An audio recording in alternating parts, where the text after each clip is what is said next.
First of all thank you to every single person who supported me, जसले मेरो भिडियोहरू share गर्नुभयो अनि मलाई यति धेरै माया देखाउनु भयो, यति धेरै मेरो हौसला बढाइदिनु भयो। सबैजनाप्रति म एकदमै धेरै आभारी छु।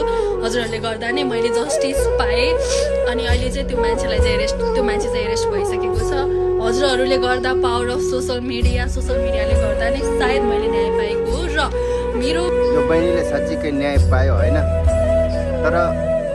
तर भोलि नि कुनै बहिनी दिदीबहिनीसँग फेरि यस्तै घटना नहोस् भनेर बालन सरकारसँग के आग्रह गर्न चाहन्छु भने जबसम्म यस्तो अपराधीलाई कठोर कानुन ल्याएन भने तबसम्म हाम्रो समाजमा यस्तै हो, यस्तो घटना आइरहन्छ भइरहन्छ होइन।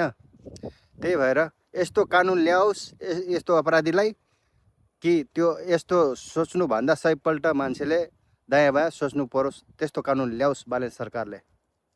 साथीहरू, मेरो विचार कस्तो लाग्यो सबैजनाले लाइक कमेन्ट सेयरबाट आफ्नो प्रतिक्रिया जनाउनु होला। हस्।